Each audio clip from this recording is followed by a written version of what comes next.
इतने दिन से जुल्म हो रहा था।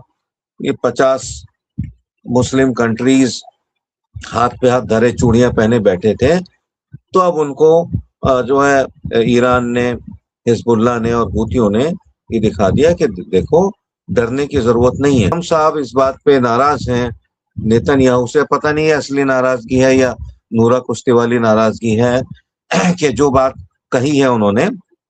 क्योंकि अ, असल में अगर हम दोनों ममालिक को देखें, मैं जहां तक जुल्म की बात है, तो ये जो जुल्म करता है इसराइल, ये अमेरिका के साथ मिलके करता है। सबसे बड़ा जो जालिम है, सबसे बड़ा जो ये समझिए कि फाशिस्ट है उस इलाके में, वो अमेरिका है।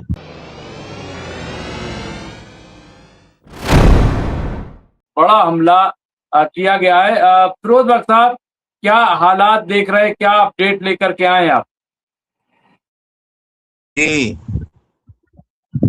जी, डॉक्टर मुमताज आलम रजवी साहब और आपके इस चैनल पे इस वक्त जितने भी आपके एक्सपर्ट्स हैं, चाहे वो जयदीप सिंह बुंदेला साहब हों, चाहे वो राजा सिंह राजपूत साहब हों, चाहे वो परवेज गोलबशाह साहिबा हों, चाहे वो रेशमा बानो हों, जमील साहब हों, अलावा उसके और भी कई लोग हैं, जैसे सूर्यवंशी साहब हैं, मिश्रा जी हैं, फिर जमील साहब हैं, ठीक है, और तबरेज आलम सिद्दीकी साहब हैं, जैद साहब हैं, रईस साहब हैं, और सुवर्णा राज साहब हैं। फिर इसके अलावा हसन रिजवी भी हैं, डॉक्टर आसिफ, डॉक्टर सैफ हैं, इदरीसी साहब भी हैं, इदरीस साहब भी हैं, और भी बहुत से लोग हैं। एक आध नाम मैं रोजाना बढ़ा लेता हूँ, इसलिए कि इनकी भी पजीराई करना सबकी जरूरी है। अब आपके तो चैनल पे 1800 जुड़ी जाते हैं माशाल्लाह से आते ही तो सब 1800 तो मुझे पता नहीं है सॉरी, लेकिन ये तमाम हजरात हमारे दोस्त उन तमाम की नुमाइंदगी करते हैं चार दांगे आलम में। यानी आपका जो प्रोग्राम है माशाल्लाह से वो ग्लोबल लेवल पे जाता है, ठीक है। कितना जाता है बात ये नहीं है, एक क्रेडिबल प्रोग्राम है और लोग इस बात को जानते हैं कि इस प्रोग्राम की बड़ी अहमियत है, ठीक है। अब मैं मेन उस पे आता हूँ। देखिए, आपने बात करी है इसकी कि भाई क्या नई ताज़ा है। देखिए, नई ताज़ा तो आप निकाल के लाते हैं, हम तो आपकी बात को फॉलो करके उस पर कमेंट करते हैं। बाहर सूरत ऐसा है कि अभी यूएसए यूएसए वालों को एक बात बड़ी बुरी लग गई,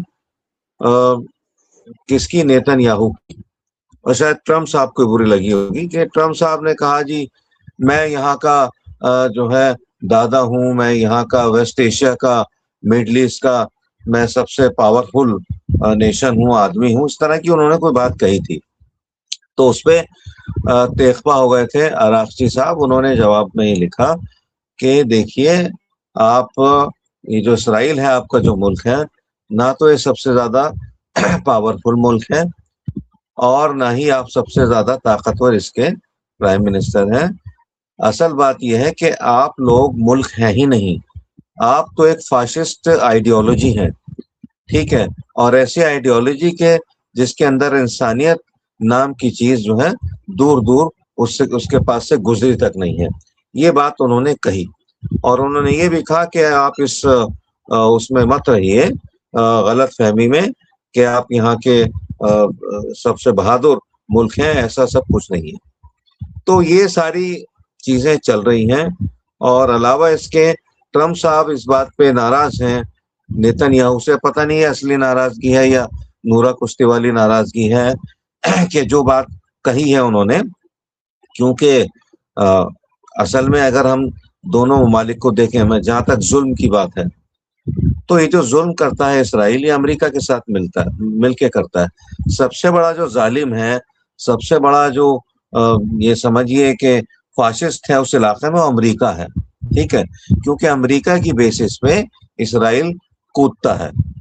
इसराइल अगर अकेला हो तो इसराइल की कोई हकीकत नहीं है तो हमेशा अमेरिका के उसको बचाता है।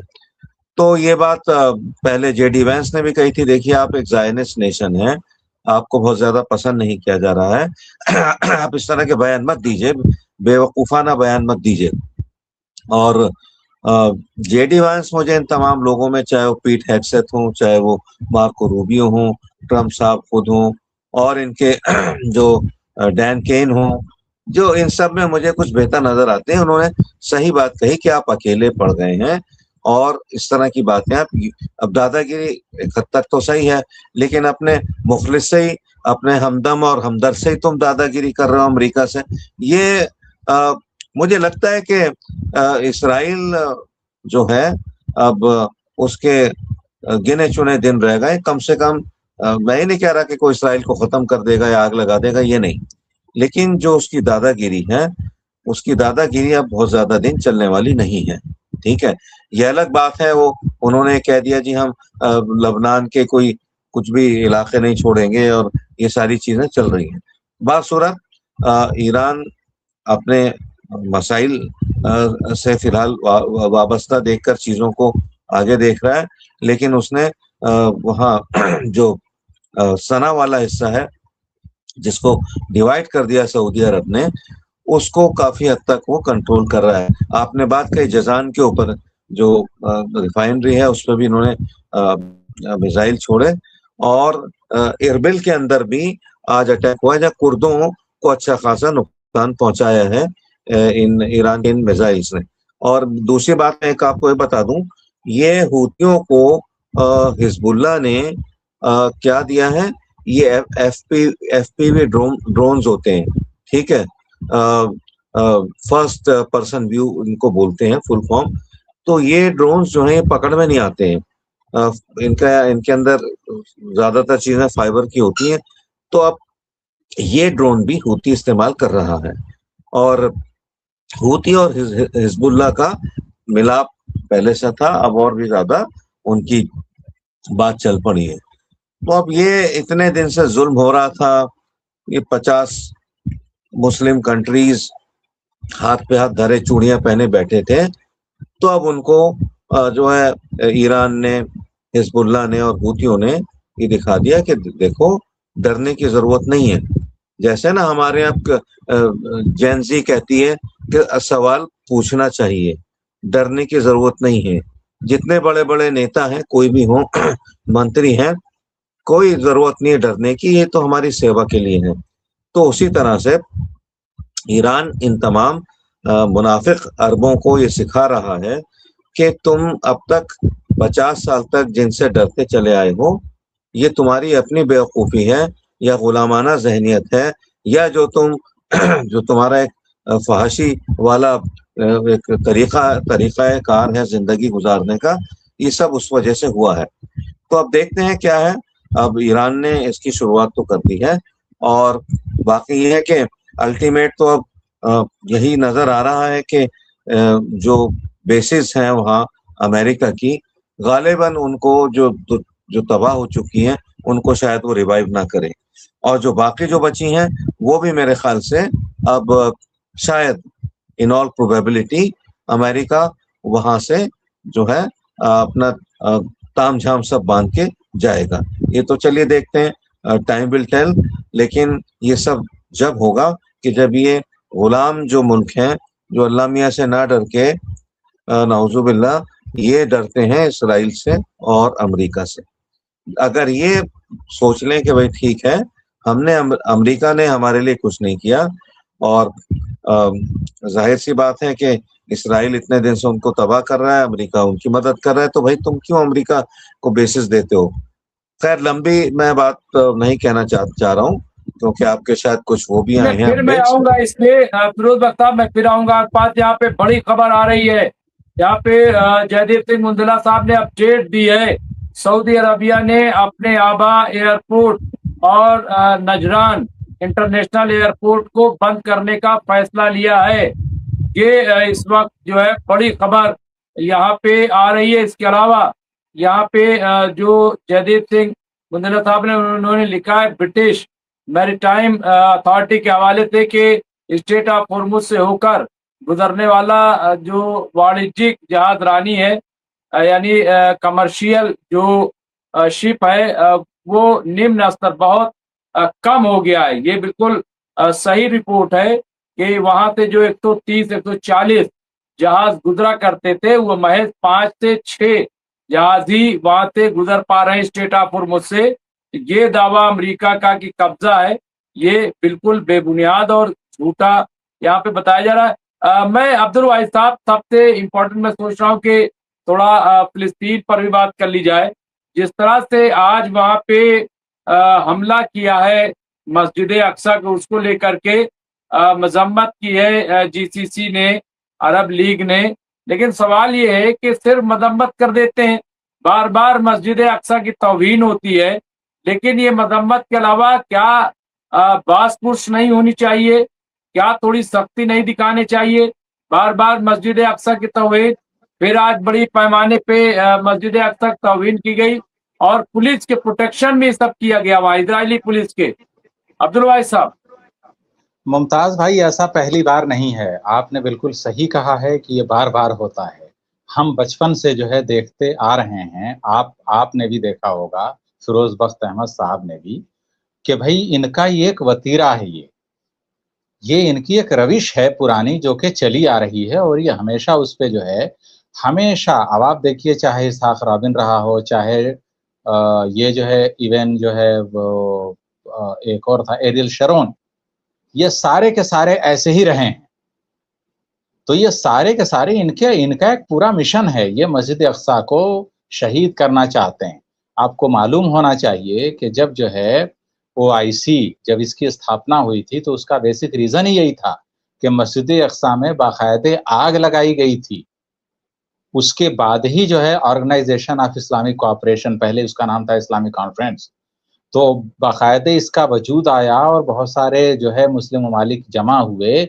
यरूशलेम के अंदर मीटिंग हुई और उसमें जो पहली करारदाद पास हुई थी वो यही थी कि ओआईसी का हेडक्वार्टर जो है वो यरूशलेम होगा। बाद में ये उसको बदल करके मोरक्को ले गए और उसके बाद उसको फिर ये जद्दा वगैरह ले आए। तो कुल मिलाकर ये है कि देखिए, ये बिल्कुल जो है मुसलमानों के लिए बिल्कुल ईमान का मामला है। ये मस्जिद अक्सा जो है, ये कोई ऐसा नहीं है कि भाई वो जो है दिगर मसाजिद जैसी है कि मुसलमान अपना जो है उसको डिसऑन कर देगा। क़िबले अव्वल है, एक अरसे तक मुसलमानों ने उसकी तरफ रुक करके नमाज पढ़ी है। उसके अलावा हुजूर मेराज पे गए हैं, वहां से नमाज वगैरह ये सब जितनी चीजें आई हमारे यहाँ वो सब वहां से आई है। तो ये सारी की सारी चीजें, इसीलिए आप देखिए कि मक्का है और मदीना है, क्या उनको अर्ज मुकद्दस कहा गया है? इस्लाम में नहीं कहा गया। अर्ज मुकद्दस किसके लिए इस्तेमाल हुआ है हमारे यहाँ? वो फलस्तीन के लिए इस्तेमाल हुआ है। तो कुल मिलाकर जो है सूरत हाल ये है कि ये जो है उस पर ये जो है, तो आपकी बात बिल्कुल सही है कि ये लिप सर्विस कब तक रहेगी? तो लिप सर्विस जो है ये सबसे बड़ी जो है। अब आप बताइए कि मस्जिद अक्सा के अंदर जो भी दरी वगैरह बिछती है, मुसल्ले वगैरह जो भी बिछते हैं, अब जो है सबसे पहले वो जो माहिदा हुआ था 67 का, उसके अंदर ये था कि भाई जॉर्डन जो है वो उसके जो है कस्टडी में रहेगा। ये जैसे जो है एक तरह से मक्का यानी काबा और मस्जिद नबवी, ये दोनों जो है कस्टडी में है सऊदी अरब के, वो उसकी देखभाल जो है करता है वहाँ की हुकूमत। उसी तरह मस्जिद अक्सा की जो है पूरी की पूरी जो है कस्टडी, ये जो किंगडम है हाशमी सल्तनत उर्दन, इनके जिम्मे थी। अब आप बताइए, ये इतना पीछे हटे, इतना पीछे हटे कि कस्टडी तो दूर की बात है, कोई मिलिट्री नहीं रहती, कोई फोर्स नहीं रहती उर्दन की। अब इनका काम सिर्फ इतना रह गया है कि जब कभी रमजान आता है या फिर शबे महराज वगैरह वो सब, तो उसके जो है एक मुसल्ला जो है वहां का बादशाह भिजवा देता, मस्जिद अक्सा में बिछा दीजिए। भाई ये क्या है ये?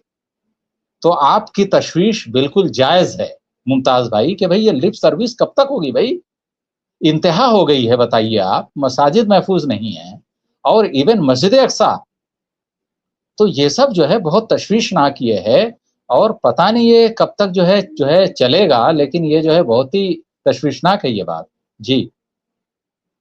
इसके अलावा मेरे पास कोई और लफ्ज नहीं है। नहीं नहीं, बिल्कुल। और ये तशवीशनाक भी है, और मेरा अपना ख्याल ये है कि ओआईसी को भी कम से कम ऐसे मौके पे कि जिसके मकसद के तहत वो बना है, ओआईसी का तो आता ही पता नहीं है कि कहाँ चला गया, कहाँ है, क्या कर रहा है भी कि नहीं है। बहरहाल बड़े हालात अबतर हैं। लेकिन ईरान से सबको शिकायत हो जाती है, ईरान ये कर रहा है, ईरान वो कर रहा है। लेकिन मुझे ऐसा लग रहा है कि अंदर खाने कहीं ना कहीं कुछ चीजें ऐसे जरूर चल रही हैं जिससे ये सबक ले रहा है, ऐसा मुझे लग रहा है। ईरान बहुत स्ट्रांग रोज बरोज हो रहा है और अमेरिका की पोजीशन ठीक नहीं हो रही है।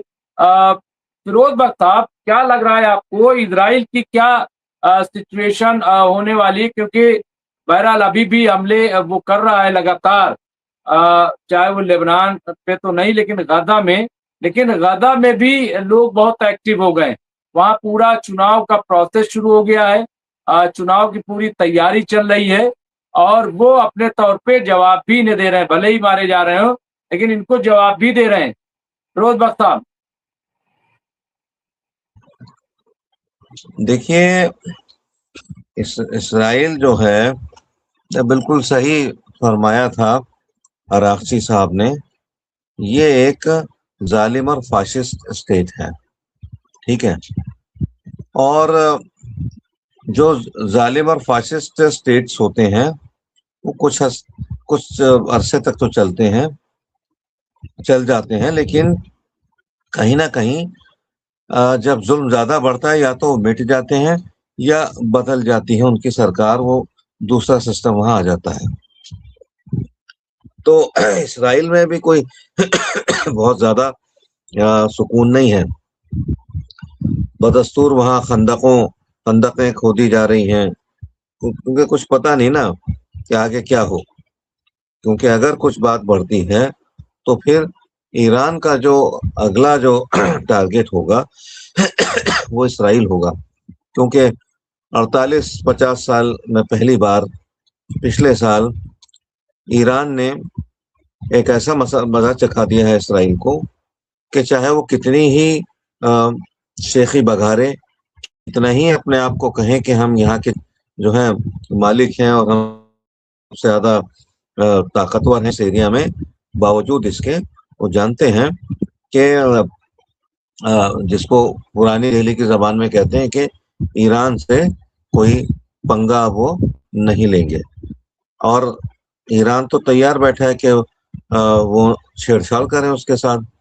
खुद तो वो नहीं करेगा, बहुत ज्यादा प्रिएम्प्टिव ईरान नहीं है, इसलिए कि एक ईरान ने अब तक डिप्लोमेटिकली एक बहुत अच्छा एक ये समझिए कि अपने ताल्लुक से अपनी इमेज बनाई है कि ईरान जो है एक अटैकिंग मुल्क नहीं है। ईरान जो है एक पीसफुल मुल्क है और किसी की जमीन पर उसकी नजरें नहीं है। लेकिन अगर ईरान की इस पीसफुल स्ट्रेटेजी को बतौर कमजोरी लिया गया, उसका कुछ खमियाजा अमेरिका ने भी भुगता और इसराइल ने भी भुगता। लेकिन असल में ईरान का जो असली रंग है वो अभी तक सामने नहीं आया, वो अभी रहता है। और ईरान के नेताओं से ज्यादा ईरान की पब्लिक ये चाहती है कि जो असल ईरान की ताकत है, जो असल ईरान का रंग है, वो दुनिया देख ले once and for all, this way या दैट वे। तो इसराइल में भी ऐसे ही चल रहा है। और इसराइल में मुझे पता नहीं कि नेतन्याहू साहब हारे या जीते, लेकिन अब ये तो देखिए पोल का रिजल्ट बताएगा। लेकिन इसराइल में भी ऐसी बातें चल रही हैं कि ये रिग करके, बेईमानी करके इलेक्शन जीत लेंगे और ये पावर में रहेंगे। उसकी वजह सिर्फ यही है कि इंटरनेशनल क्रिमिनल कोर्ट है वो इनके पीछे है और बहुत से ममालिक ने कह दिया जैसे हमारे आएंगे तो हम इनको जो है कैद खाने में डाल देंगे। ये सारा चल रहा है।